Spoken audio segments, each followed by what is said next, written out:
welcome to the Locked In Podcast. I'm your host, Vanessa, and I'm joined by three guests, Ian, Anthony, and Anthony. What's up, guys? Hello. Hey, guys. So, today our podcast topic is on the sustainability of Valorant esports. So, I'm going to give some background to some of you who might not know about what Valorant is.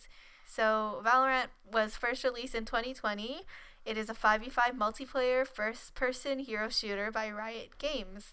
And since I am talking about the esports, I will talk about VCT, which, defined by Riot, is the game's Tier 1 competition and is made of 4 territories: Americas, EMEA, APAC, and China. Over the course of the 2025 season, teams participate in a series of regional and international events that culminate at the final international event, Champions, where the best team in the world is crowned. So, since most of you are pretty knowledgeable about Valorant and Valorant esports, so my first question is the problem the game? Is Valorant the reason why it's not sustainable? No, it's just No. esports as a whole. Yeah, And it's also because Valorant's kind of new. that is true. It's a gamble for It is a sponsors gamble. to invest in Valorant. But it's fun. It's under Riot, so I'd assume it's somewhat not less risky. As if you're tier 1, though. You're in tier 2. If you're in tier 2, you're cooked. Yeah. What's tiers? Tier 1 is like you're in The main league. the main league, and in tier 2 you could be like unsigned team or you could be assigned team. Yeah, anyone can play in tier 2 technically. Yeah. Okay. Like we could start a challengers team. Yeah. Oh, but let's start one. We'll be like absolutely cooked though. But I think you need a minimum of Ascendant. Okay. Yeah. Well, I did some research. Since Valorant is a continuously updated game, I think that VCT is sort of like a source of knowledge for the constantly shifting metas of the game. And these pro players show off these metas through literally their gameplay and the strategies used by the players. It could probably be the highest level of influence for the meta besides like YouTubers. I don't really know if they're the biggest influence for like how people play the game. Like I don't think all Valorant players watch VCT. Like some of them, No, like there's No, like some are guide just videos. casuals. some people Yeah. just play the game. I've never watched VCT. Yeah. Some people just play the game like Yeah. brain dead, choose their own character and like do whatever they want. But Are you trying to say that's me? no. I'm not saying names, but like, some people are like that, you know. Whoa. Oh. I'm just like playing the game. I think the game's fun. Yeah, it's okay to play. Yeah. Just play the game, Yeah, man. I don't really Yeah. follow the VCT, but you seem more knowledgeable. So what's happening in VCT? So, at the beginning, when I was thinking about why is VCT maybe like not sustainable, I was thinking like maybe it's like struggling to hold viewership, because when you look at the Twitch channels, like the official Twitch channels like Valorant Americas, and then you compare it to like Tarek, he's an influencer who co-streams the event, and I took some screenshots, and he was able to pull 21,000 viewers compared to the official stream, which pulled 13 viewers, which was pretty recent. What? 13? Oh, 13,000 viewers on February 1st this year at the VCT America's kickoff. And it's sort of well known that he consistently outperforms the main broadcast. Okay. Yeah, people just like watching Tarek. Yeah, people just have Why really Tarek? short Why Tarek? attention spans now. So It's they need his something personality. stimulating. So are you saying it's like the commentators, like? Are you the mean, like- commentators the problem? No, Like, the commentators No. not the problem. They have good commentators. It's just they need like a guy just a guy? just chilling and watching the game Oh, Yeah. okay. beside them. So you're saying that Twitch streamers are pulling more viewers in compared to Yeah. the actual Basically. Because VCT. when you're watching, it's nice to have someone there Well, watching with you. Personally, So- I watch the VCT main podcast Okay, bro. broadcast, Okay. but you know, But you're saying most people watch it most from people have the short Twitch. attention spans. I so- watch the main I don't- one, but if it's a Yeah. boring game, I watch Tarek. Yeah, if it's like Oh. crew versus 2G, then like You watch Tarek. 'cause- then I watch Tarek because like I don't Uh-huh. want to pay attention to the game. Yeah. Whoa. So basically, if you're like Tarek adds something to the stream, basically. Yeah, Yeah. It's like Yeah. he's like a loud presence. Uh-huh. It's like his reactions make him He's enhances like, the yeah. experience. YouTube reaction. Whoa! You know. Yeah. So do you think we should add like what's it? VCT should add these Twitch streamers onto their actual. They are content? there. They do. They Oh, are. they are? They're Yeah. officially. They're officially Yeah. They're partnered. officially partnered like Oh, co-streamers. okay. Like, They host yeah. official watch parties. Okay, yeah. Yeah. So why is the viewership still going down then? Well, I think it's like there's just a certain amount of like audience members that you can pull, Mm-hmm. and it's sort of like community based. So like Twitch streamers, they can build like comfortable spaces for the community, and they sort of like they humanize like the sort of like overproduction of like the main broadcast because it feels like very like professional, polished, all that. As you guys said, For that. There's Like- a lot of tech pauses. yeah. But you guys said like, oh, it's like nice to have like just a dude and having a personality behind the screen. Like you guys can like maybe feel like a genuine like connection to him that you can't really find Mm-hmm. like watching the mainstream YouTube videos or like cable television. Ooh. Sometimes if the game is like really interesting, like me and Ian used to watch games together. We don't watch any games anymore. Oh. Yeah, he But, like- stopped watching with me. Yeah. Wow. We used to watch games together, Oh. and then I just like I don't watch games live anymore. so- Okay. Is it just too much? Takes too much time? What do Yeah, you mean I we don't like, watch if it anymore? starts You at, like, 5, literally it's, like, the came entire over night to go. sleep over. Yeah. Sleep Well, over. that's only for grand finals because Oh. grand finals is. It's interesting. Interesting. Okay. But if But- it's just a regular game, I'm probably not gonna watch it live. But just like qualifying games, those are kind of boring. Like if it's like qualifying to like Masters Toronto or something, I'm gonna watch it. Okay. It also depends on the stakes of the game. Okay. Like right now with stage 1, it's just Swiss stage, so the Mm. viewership might be low. It's like if a team loses, it's not the end of the world. But Okay. when it goes to playoffs, if they're fighting for a spot for Masters Toronto, it's more interesting. Yeah. Yeah, so more people will watch it. Yeah, and that's basically what the co-streamers do. They can pull in like extra viewers that like they don't usually watch like Valorant maybe. And like they're like, "Oh, I'm attached to my streamer. My streamer is watching silly Parasocial game." relationship. Yeah, Yeah. the parasocial relationships.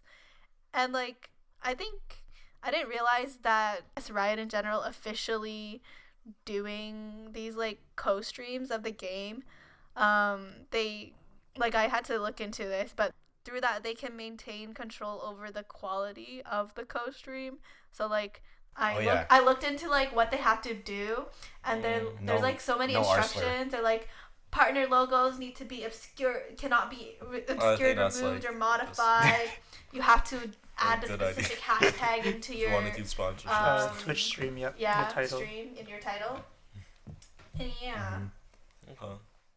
but like, do you guys think that like Valorant could maybe like survive on like cable television, like not Twitch, Cable not television. YouTube? No. Yeah, like No. I don't think like so. No. No. the TV your dad watches. If I No. like tune in to Valorant on a cable, I'm switching off. I'm and watching switching the off show. as well. I'm not watching Valorant. A lot of people watch the streams for the chat. Uh, It's funny to see it's the someone chat. whiff Oh yeah. and the chat go crazy The chat about during them game whiffing. changers. Nah. Okay. Like it's crazy when the chat just spams question marks. Mm-hmm. Oh yeah. The chat adds something to it, so it'll never Yeah, I survive think on cable TV's dying. No It- one's it watching is that. dying. And no one's watching I cable. don't, Yeah. I don't think we So- have cable. Yeah. It's Yeah, just especially not streaming people who is- watch or Yeah. play Valorant. Like Yeah. newer Yeah. generation, they're not putting on Yeah, cable for games TV. you gotta watch like streams. And it's stuff. just easier, no? Most people have internet. All you need to do is just go on to Mhm. Twitch True. and then just You usually click have to the pay for cable. cable. Yeah. No one's So paying. like no one wants to No do one that. pays They for be paying you already for have internet. Netflix. Yeah, if you already have Yeah. internet, it's just there available for you. Mm-hmm. Mm-hmm. Yeah, in comparison to cable TV, it has a pull-driven rather than a push-driven content design. So there are major disadvantages with cable TV because there's no chat. Like, Yeah. Well, I turn chat off. It's annoying. But it's funny when chat It's says funny. stuff. It's funny in game changers. Mm-hmm. so would you guys say that esports is growing? Like you said that like cable TV is dying. Is esports growing? Yeah. Yeah. It's getting more popular. Yeah. Like, is it like more normal to like talk to like someone who plays Valorant and be like, "Yo, you watching the game?" Or no? No. No. Not everyone who plays Yeah. Valorant Not watches everyone who VCT. plays Valorant That's watches. true. it's only like, I don't know, like 50% of the fan base. I swear to God. Yeah. Yeah. Mm-hmm. I think most people play the game just to play the Just to play game. the game. Yeah. Yeah. They'll probably know about esports. Yeah. As in like Like the, they know Like, it they know the exists. big they know it names. exists and You know the big, Sentinels. Like they know Sentinels. or like tens. Like Tens. the Yeah, like the Yeah. big names. They know the yeah. big names. the big Yeah. names, But they big don't- teams. Like, Some people just don't follow no one's them. gonna know artists. Yeah, no one's Yeah. gonna know like the random people. Yeah. They'll know the big names, but that's just because they're just super popular.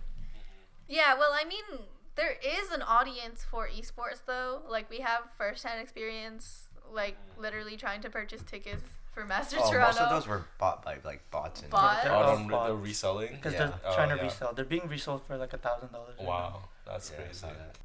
Like, do you think that viewership has gone up, or is it going down for Valorant? Definitely has gone up. Gone up. Because of the Chinese viewers. Chinese viewers. Oh. I It think- recently like released in China like not that long ago, so That's like a lot. Oh. Okay, Like- officially released in China.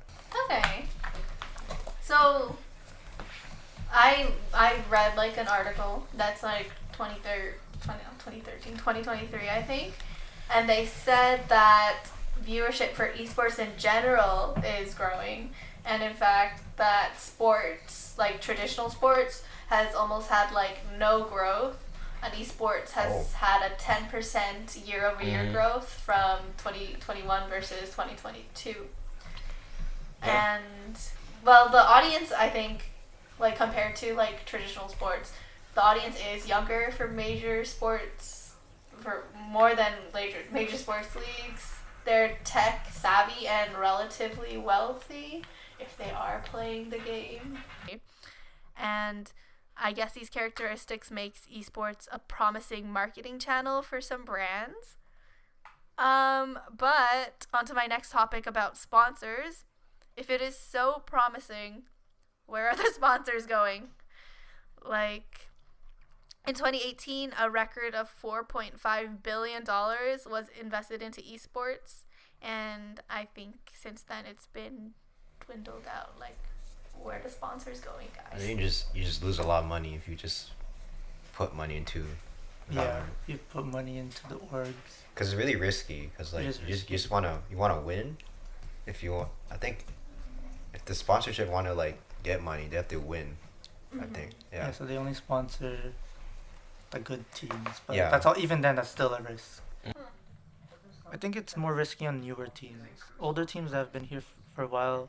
Like Sustain. no one's wanna like sponsor like a tier 2 team because No. like Yeah, that makes Tier sense. 2 is yeah. the most not profitable like thing it ever. could, one day it could be winning and the next day they could be like Losing. out of regulation. I think that's just I guess across the it's board. the wins, like it does like correlate directly, because like wins equals influence over like I mean, yeah, look at tens. Yeah, yeah, Yeah. tens is. yeah, because Didn't he have like a Yeah, exclusive? He has his own mouse. Oh yeah, he has his own. He has his own mouse. Is he making his own mouse pad? He's making his like own peripherals for that's everything. cool. Yeah. Yeah, and it doesn't help that most of like the teams, like they sort of like count on the sponsors to like fund them. Red Bull and BMW, it says they represent 60% of esports organizations' revenue, and like Cool. I didn't know about BMW. I didn't know that. I've seen BMW a lot for League. Oh, maybe it's for Oh, maybe Yeah, it's in League I of didn't see it for Legends. League. Yeah. Red Yeah. Bull is in everything though. Yeah. Yeah, Red Bull's anything like sporty, like Sporty, trendy, anything. like Yeah. Gen Z. But I guess that influencers are like sort of a bigger bang for their buck for the sponsors. Like most influencers nowadays, they have sponsors and things like that. Because I guess they just have to pay like a single person a chunk of money, and they already have like their big audience compared to esports like organizations where the players' salaries can be as high as 7 figures.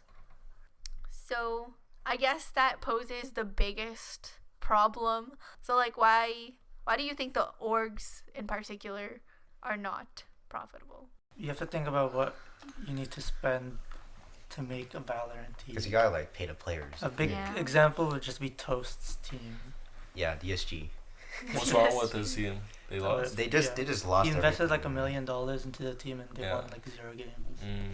because you have to pay the player Yeah. salary, you have to pay Yeah. the coach, you have to pay for flights. Yeah. I'm pretty sure Invested big into Yay and then just lost all the Yeah. things. you have to invest into a lot of stuff, and if your team doesn't win, then Yeah, I think that's with like a lot of like any sports teams as well, any like gaming team as well. Mm-hmm. Like if you, it's a lot of with this speculating if the team will win or not. It's hard to tell. Yeah, it's a big gamble. Yeah. even winning, it doesn't guarantee you're gonna stay.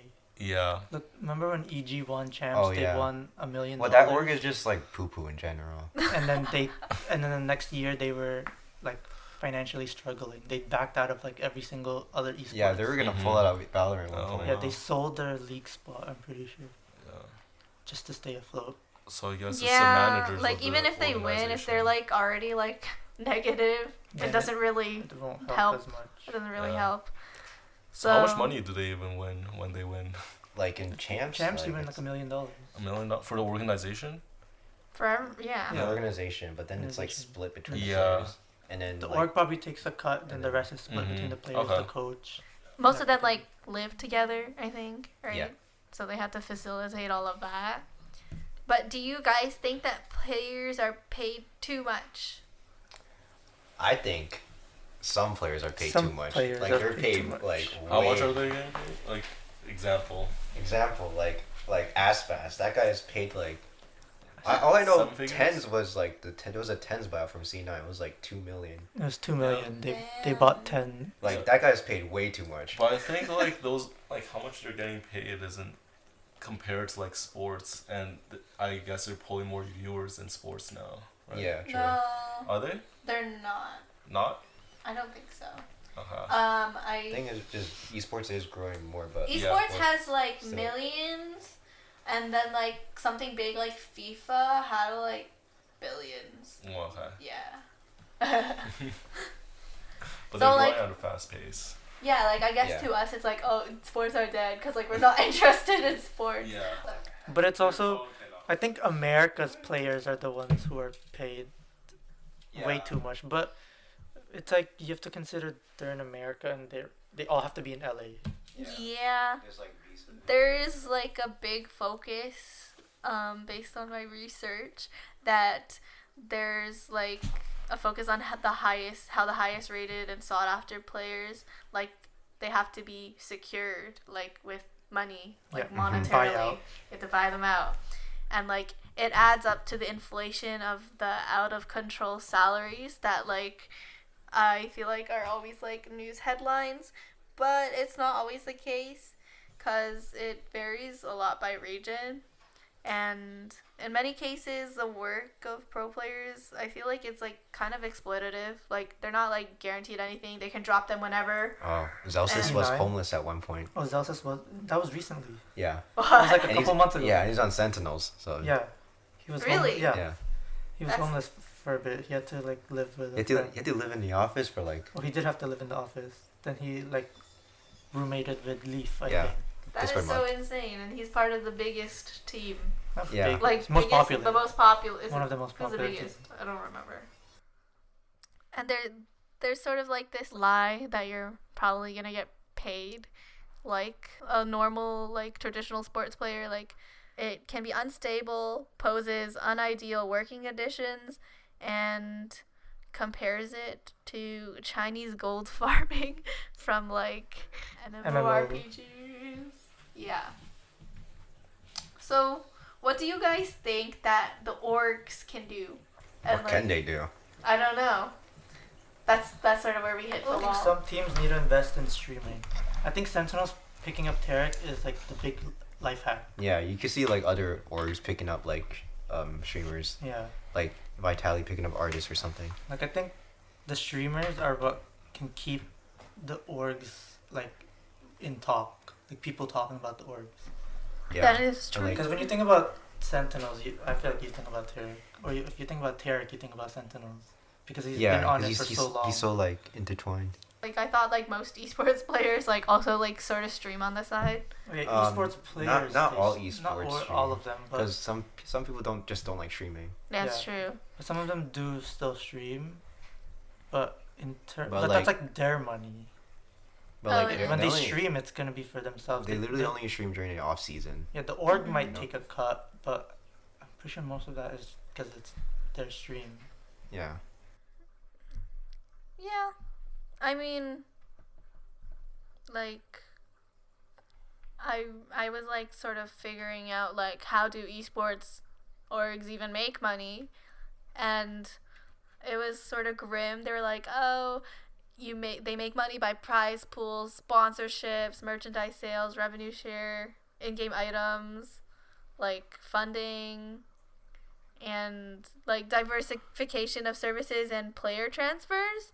But like the two big ones, like prize pools and sponsorships, like it's not doing a whole lot for them.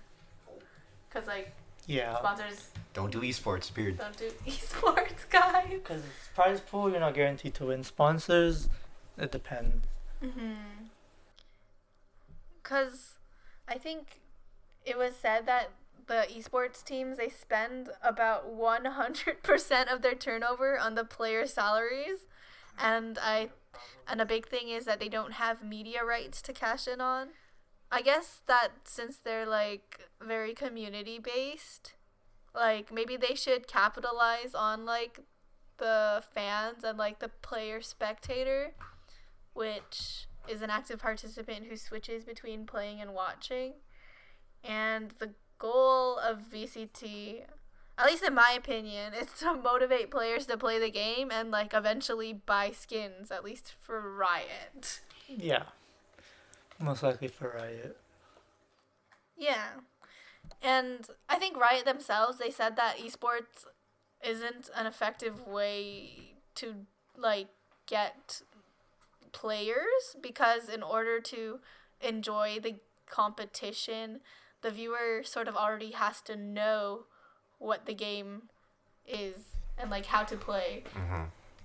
Unlike sports, because like sports is like, oh, they scored a goal, we should be cheering. No new like Valorant players gonna watch VCT. The Better player to- will look at a VCT round and they'll be like, like, why are they taking so long? Why die to bomb? Oh yeah, they will be why die to bomb. And they'll be like, why is it taking so long? Mm-hmm.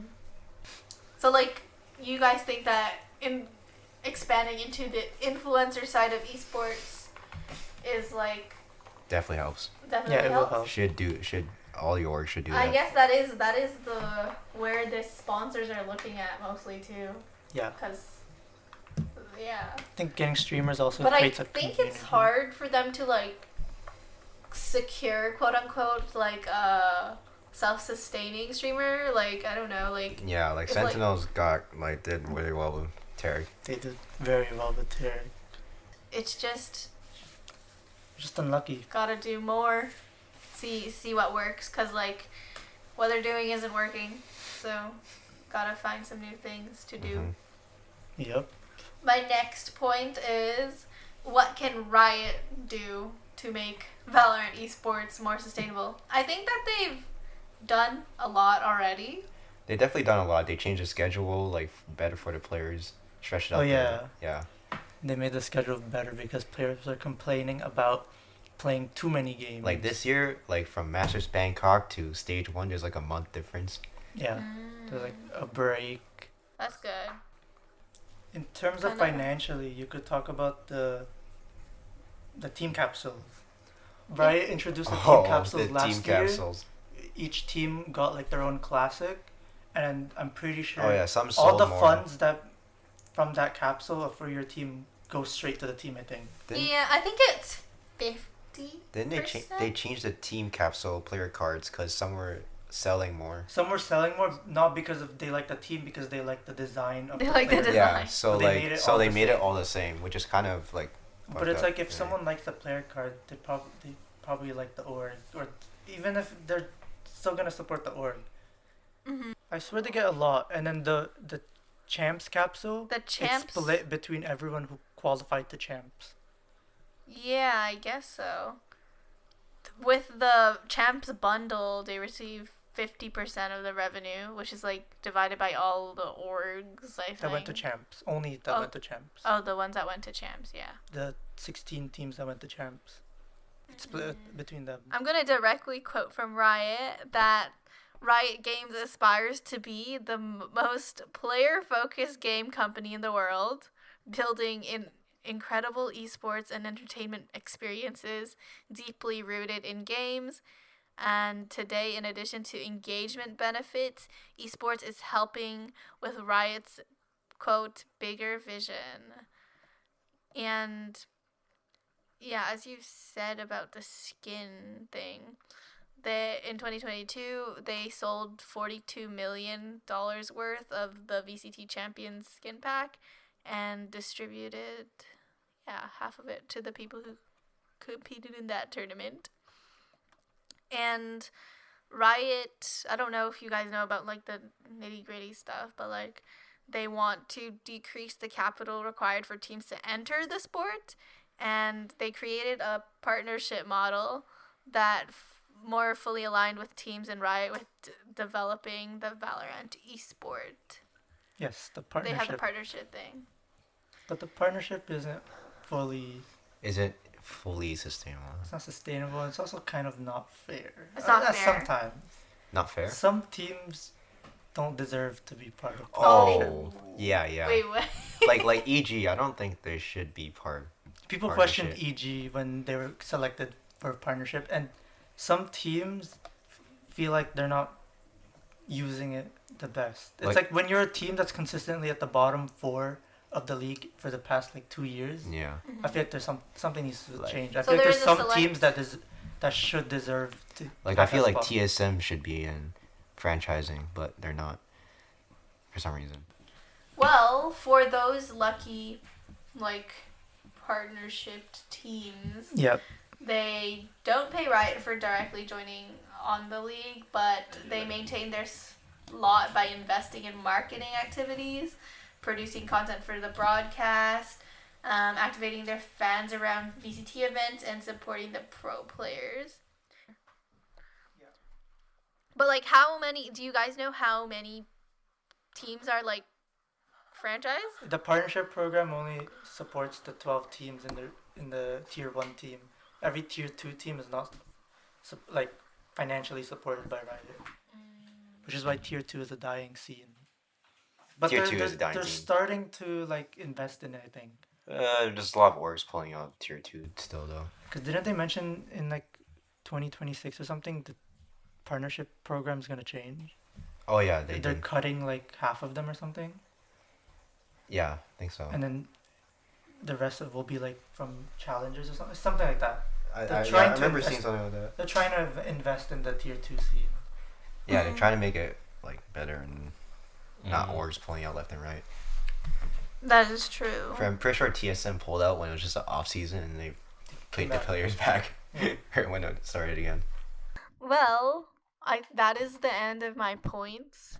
Do you guys have any last comments about VCT, the sustainability If of you want it? to be an esports player, don't do it.